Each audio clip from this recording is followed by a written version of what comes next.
Olá, pessoas do meu canal, que são umas 100 somente. Você não precisa clicar nesse vídeo se você gostar ou não gostar, e isso aqui não é comercial. Mas isso aqui é uma lembrança do dia 25/6/2025, que eu estava lendo um livro extremamente interessante, né? Que é esse aqui, né? Que o título é A Formidável História de Cabeça de Vaca.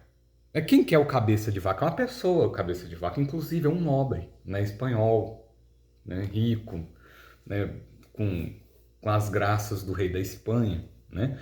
Ah, e a história dele é muito interessante. A história dele é muito interessante mesmo. O historiador é o Paulo Marcum, brasileiro, né? Ele fez um ótimo trabalho de biografia, inclusive ganhou um prêmio de melhor biografia do ano de 2009, né? E a parte assim, interessante dessa história, né, do senhor Cabeça de Vaca, né? Que o nome dele é Dom Alvar Núñez Cabeça de Vaca, né? E essa pessoa, na mesma vida, ele chegou a ser soldado, alcoviteiro, conquistador, náufrago, escravo, comerciante, curandeiro, governador, prisioneiro e escritor. O currículo dele é esse. Ele queria uma vaga de emprego? Não, ele não queria uma vaga de emprego, não. Ele só fez um desse mesmo, assim. E aí você fala, por que que ele fez um desse, né? Por que que a vida dele foi tão, né? Porque ele podia ter vivido menos, né? Tipo, precisava de ter sido tão traumático, né? E a vida dele foi o seguinte: ele nasceu no século XV, e aí lá e no final do século XV, ele nasceu quase em 1500, ele nasceu quase no século XVI. E ele era um adulto, né? Rico e que gozava de prerrogativas nobiliárquicas mesmo, né? Ele era um nobre, o vô dele era um nobre que conquistou um pedaço, né, que defendeu a Espanha contra os mouros. E essa era a época das grandes navegações. Então, ele conseguiu recursos financeiros e loucura também, né? De pegar e falar assim, olha, nós vamos juntar 900 pessoas em 3 navios.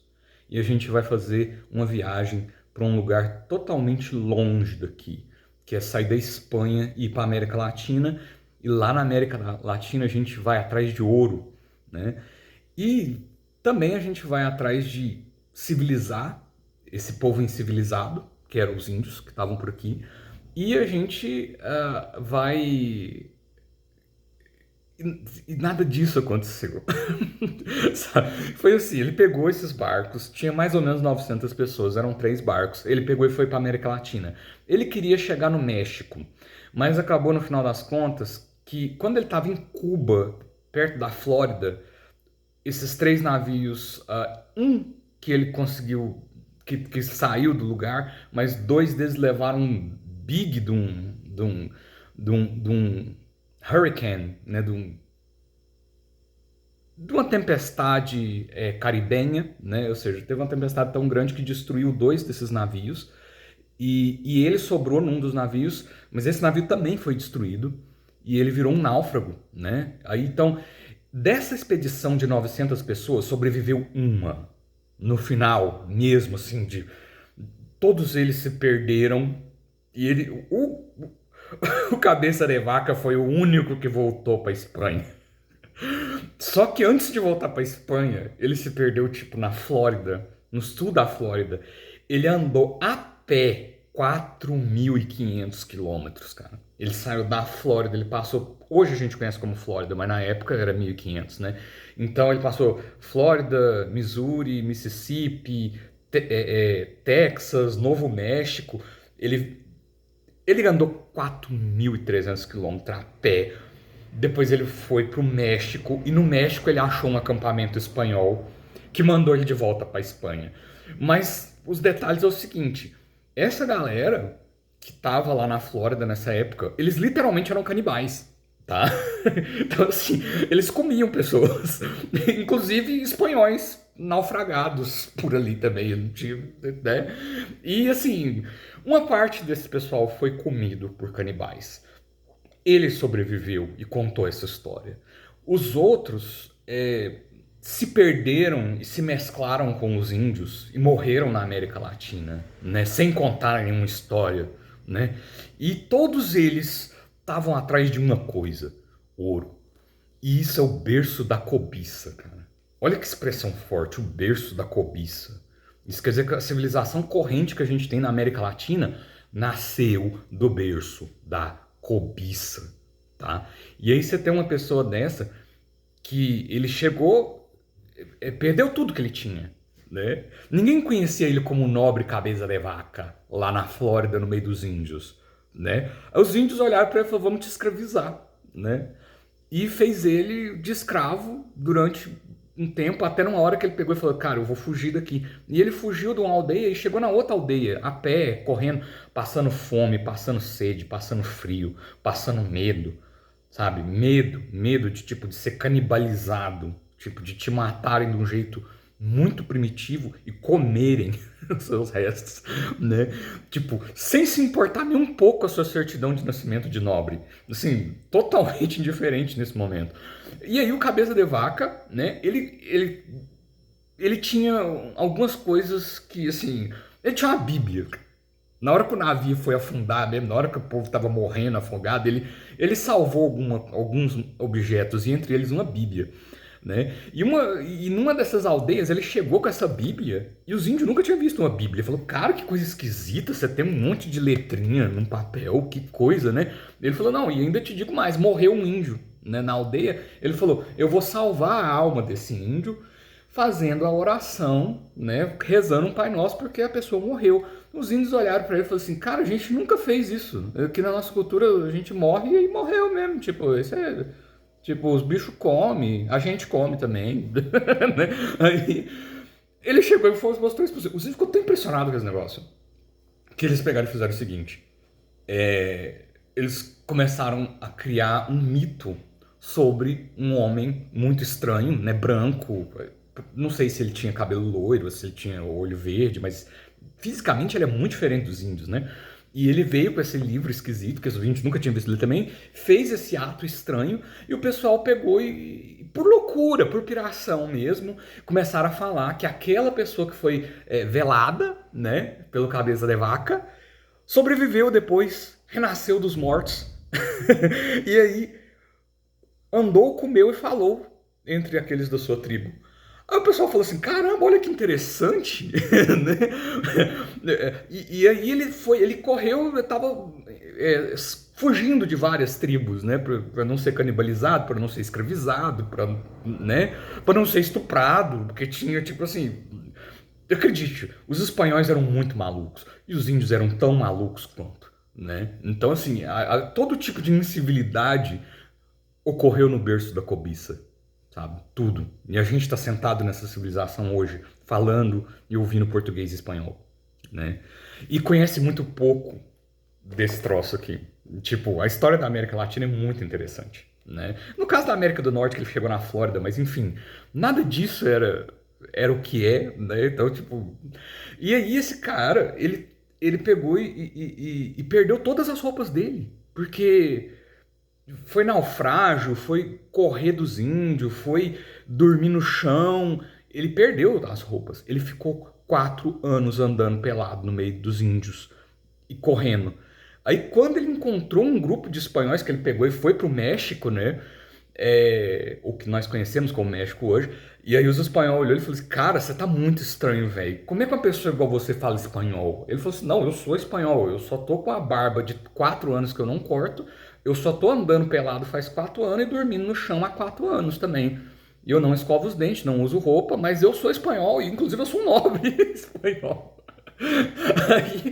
Aí o pessoal falou: nossa, você é aquele cara da expedição perdida, né? A gente estava procurando por você ou pelos outros 2 navios tipo, pelos 3 navios. Ele falou: cara, eu sou o único sobrevivente desse negócio.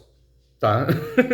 Era ele e aí tinha mais 2 ou 3. Só que esses 2 ou 3 morreram e se perderam também. Aí os espanhóis chegou e falou, não, cara, você é um nobre espanhol, coisa e tal. Vamos fazer uma cama pra você dormir aqui, né, no nosso acampamento de espanhol, que era uma pequena cidade do México. Cara, ele não conseguia dormir numa cama, porque ele passou 4 anos dormindo no chão. Né? Ele não conseguia usar roupa, ele achava super estranho. Ele sofreu uma modificação completa de tudo que ele era. Tipo, 4 anos você andando pelado no meio do mato, correndo de índio, velho. Você vai virar uma pessoa muito diferente do que você é. Tipo, depois de você rodar 4.500 quilômetros na pata, velho, no pé, no pezão mesmo. Ah, às vezes tinha uma canoa, sabe? Mas nem cavalo eles tinham. Eles comeram os cavalos que eles conseguiram. Eles trouxeram cavalos no barco, né? Foi uma desgraça, né?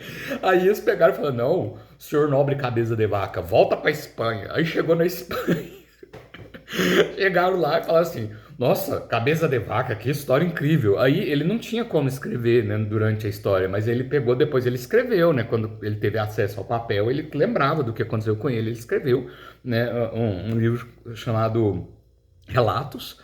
E aí ele pegou e simplesmente voltou para Espanha. O pessoal na Espanha olhou assim, não, Carol, você tem todo o perfil de um indivíduo que precisa mesmo é voltar para América Latina, para você dessa vez você vai voltar, você vai achar ouro, né? E vai ser legal porque você conhece a geografia, você conhece os índios e nós estamos dando mais um barco para você na casa de contratação, que você pegava uma tripulação, os barcos, registrava isso e zarpava para América Latina. Então, assim, da primeira vez ele trombou na Flórida, da outra vez ele foi parar no Rio Grande do Sul. Ele foi parar em Florianópolis, uma ilha de Florianópolis, depois ele foi parar no Rio Grande do Sul, e depois ele passou, assim, mais uns 7 anos, né? E aí, nessa trajetória, ele foi para Asunción, que é a capital do Paraguai. E lá era uma região chamada Rio da Prata. E Rio da Prata era justamente porque as pessoas sabiam que por ali tinha uma mina gigantesca de prata. E na verdade essa mina ficava numa cidade chamada Potosí. Tá lá até hoje, provavelmente, não sei se tem prata lá ainda, mas a cidade tá lá, chama Potosí. É na Bolívia. Cara, esse doido desse cabeça de vaca rodou muitos quilômetros, ele fez muitas expedições, ele capitaneando as expedições, ele mandando outras pessoas com canoa, com índio, né, para conseguir achar a prata, né, que os espanhóis, o ouro, o berço da cobiça, né, ele queria, a Espanha, o rei da Espanha queria que eles encontrassem ouro e prata, né? E ele virou literalmente governador do Rio da Prata, governador da cidade de Asunción, né? Que era uma colônia espanhola. E chegou no final, eles fizeram um caminho super difícil. Eles chegaram na Bolívia. Quando eles chegaram na Bolívia, Francisco Pizarro, que também era um espanhol, o Francisco Pizarro, já tinha encontrado o Chile e a partir do Chile ele chegou na Bolívia e já fazia mais ou menos, sei lá, um ano que as minas de prata de Potosí estavam efetivamente colonizadas pela coroa da Espanha. E aí ele chegou, ele correu a vida dele inteira atrás. Ele rodou 4.500 quilômetros a pé atrás desse tesouro. Ele virou escravo, ele virou também uma espécie de feiticeiro, né, um comerciante, ele virou um curandeiro, né, porque quando ele chegou lá e leu a Bíblia para o morto para salvar a alma dele, os índios falaram que ele tinha ressuscitado uma pessoa dos mortos, então ele era um curandeiro, e aí o pessoal começou a falar essas coisas, e aí ele tinha duas opções, ó, ou os índios te escravizam e te matam, ou você fala, não, é verdade, eu realmente ressuscitei um homem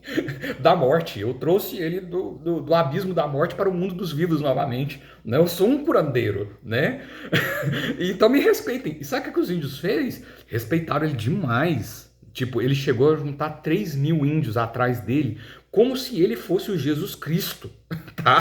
Como se ele fosse o Cristo em pessoa, com uma Bíblia na mão, e tentando explicar a teologia cristã para os índios. Os índios falaram assim, cara...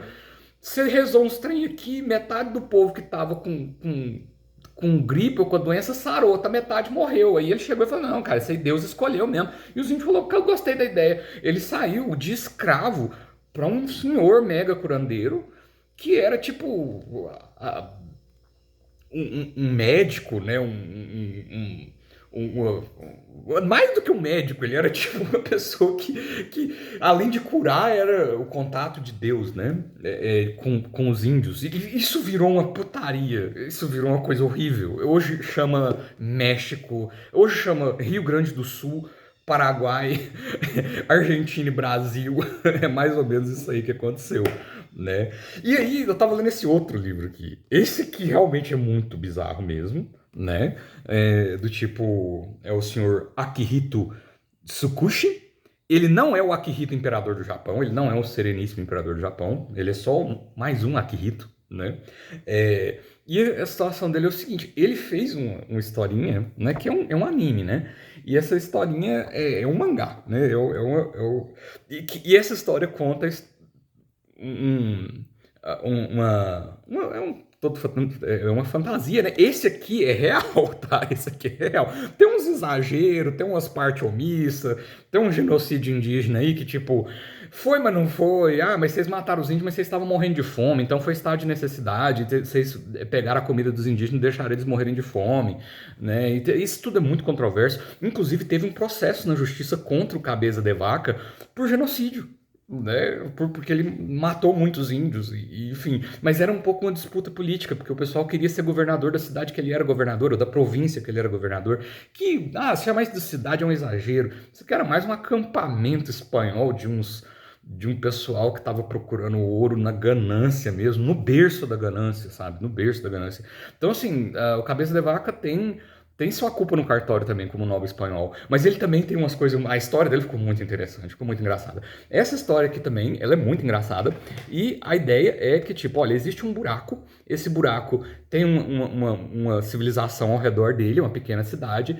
E essas pessoas saem dessa cidade e vão para dentro desse buraco, porque ninguém sabe o fundo dele. Mas todo mundo está impressionado com os tesouros que são encontrados dentro do buraco, né? E aí acontece essa história de algumas pessoas entrarem nesse novo ambiente, que é uma nova biologia. Então, assim, Made in Abyss parece um pouco com a história do Cabeça de Vaca. Inclusive, a expressão berço da cobiça está aqui, né? Mas você encontra o berço da cobiça com a ideia de conseguir ouro e prata na América Latina, numa biologia totalmente diferente, num lugar que os bichos são muito exóticos, né? A América Latina é um lugar muito exótico. E aqui você tem essa licença poética de que, olha, vamos fazer bichos exóticos, porque isso aqui não pode ser uma historinha de o João acordou, foi trabalhar e voltou para casa e depois dormiu. Ninguém quer saber dessa história, né? Você tem que colocar uns bichos esquisitos, né? Você tem que colocar, assim... Você tem que falar, tipo assim, olha, um grupo de exploradores chegaram dentro de uma caverna e aí eles começaram a beber uma água, essa água era uma água contaminada, uma dessas pessoas pegou um câncer, e esse câncer foi tão doido que essa pessoa mesclou-se com o chão e com as paredes, e aí os outros morrendo de fome começaram a comer aquele câncer, que era que essa pessoa virou essa bola de câncer gigante, e a gente não sabe dizer se ela tá morta ou tá viva, mas essa bola de câncer virou uma cidade, saca? Dentro de um buraco que pouquíssima gente consegue chegar lá, porque a maior parte das pessoas morrem no nível 4, com sangramento pelos olhos, pelo nariz, pelo cu. Então, assim, é um lugar totalmente hostil de biologia mesmo.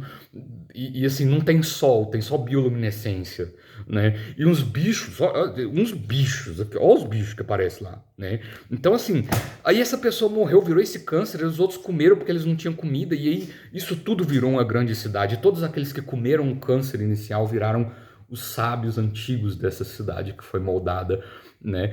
E aí, tipo, e a pessoa que virou o primeiro câncer, que virou as paredes da cidade, era a mãe dessa menina aqui, e aí ela pega lá e tenta queimar a cidade por causa que vocês comeram, vocês canibalizaram a minha mãe, porque minha mãe bebeu uma água de câncer muito doida, e aí, tipo, os amigos da mãe dela se tornaram essas figuras totalmente estranhas, né?